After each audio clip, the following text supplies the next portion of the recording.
Atreus' dream is one of the most underrated and under-discussed scenes in God of War Ragnarok, likely because of the section that follows it. I personally completely forgot about it myself until I got a question about it from Released and realized that this scene is actually so interesting and cryptic that there is a whole video's worth to discuss here. In fact, I believe beneath the surface, this scene spells out the entire conflict Atreus will go through in the game.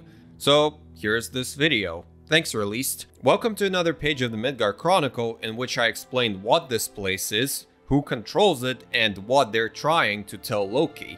Let's start with the first thing, because that's how lists work. What is this place? Luckily, there's an answer in this blink and you'll miss it line by Angerboda. So where am I exactly? I was in this weird fog. Oh, I've heard that Midgard can be disorienting. Though I guess even if you blink, you can still hear it, your ears don't turn off while you blink. Don't you think it's interesting that we can't control when we hear? Like we can stop seeing on command, breathing, smelling, but we always hear. We can't pause hearing, you know, we always listen. Sorry, I got distracted. Utgard. What is the Utgard? Mimir answers this question in a boat conversation. Hey, Mimir, ever heard of the Utgard? The Utgard? Yes. It was a Jotnar concept. The giants believed that even though Odin destroyed Ymir's body, the first giant never ceased to dream, even after death. They believed Ymir's dreams would endure forever. I think they found some measure of comfort in the idea, as do I, that though Odin may take your body, he will never have all of you. As a reminder, Ymir was the very first giant, a primordial, and the very first living being in Norse mythology. He gave birth to most creatures and realms, and was ultimately killed by his great-grandson Odin.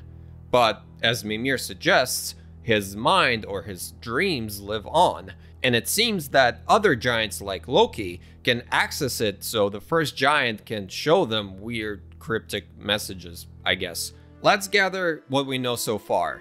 This dream place is the Utgard, a special place for giants that they get to through dreaming and is in itself dreamed of and controlled by Ymir. The two suns we see in here may actually represent Ymir's eyes looking down on us, and are actually visible in all the Jotnar shrines we visit too, which is kind of stalkerish behavior, a little rude.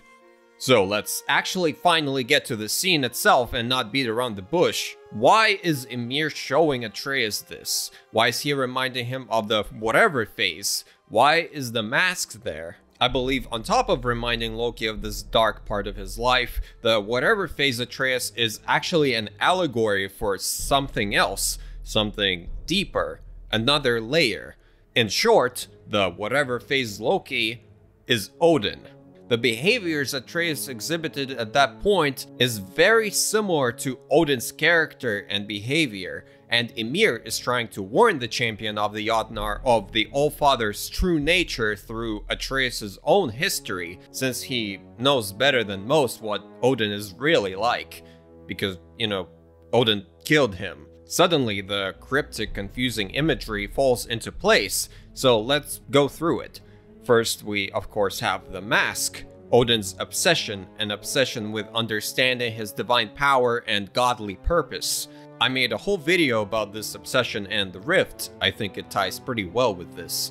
Of course, it also forebodes Loki's joint fascination with the rift and its supposed infinite knowledge in this game, so it doesn't just represent Odin, it's Loki too. Besides, the rift itself was formed from Ymir's death. So if the first giant actually retained consciousness past his death within the Utgard, he might know what it holds and therefore warn Atreus of the dangers of it and the mask. But that's looking a little too much into it. Next, Ymir pulls out all the best of quotes from Atreus' ego phase, little people's little problems, and the many whatevers.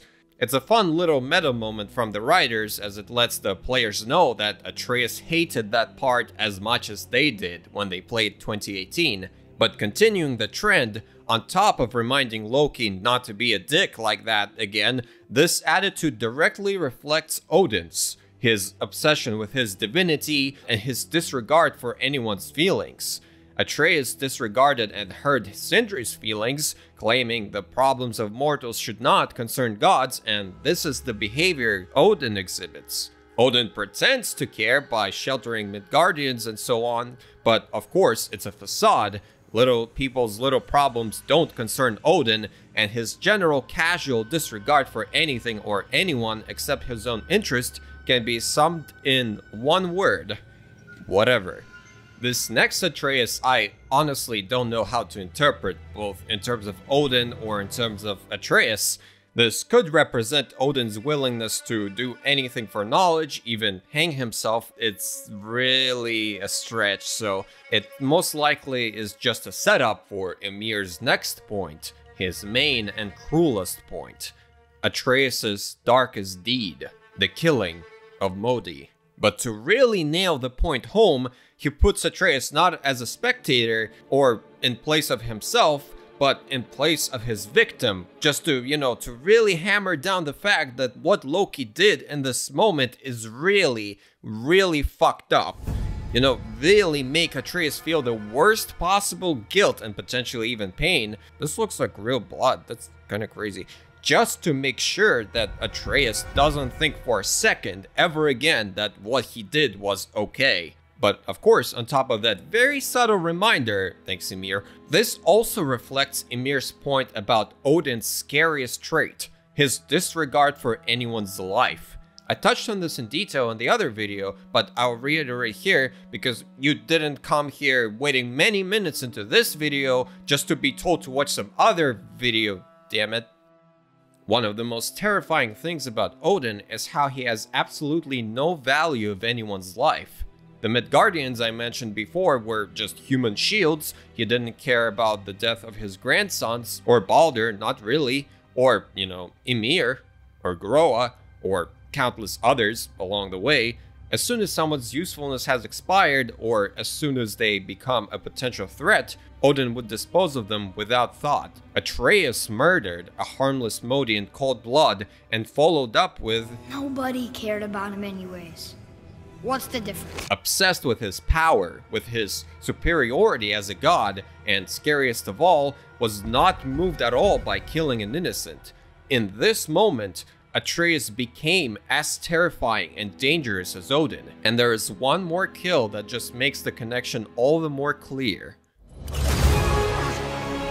Father and son, tired, beaten, both stabbed to death by power-obsessed trickster gods. The connection between Loki and Odin was always clear, even in the mythology. The chemistry is certainly there, and their goals genuinely aligned for a while. The potential of Loki becoming another Odin was always there, and according to the giant's prophecy, this side of Atreus would take over, him joining the Aesir's side. And Atreus was never closer to what Odin is like in this moment, which is why Ymir used this painful memory as a not-so-subtle warning about what Odin is and what he could become. And this is what underlines Atreus' entire arc in the game. He must resist the urge to find the easy solutions, to fall into his tendencies, to decline his responsibilities. He must break away from the fate set out for him, not become this again, the second Odin.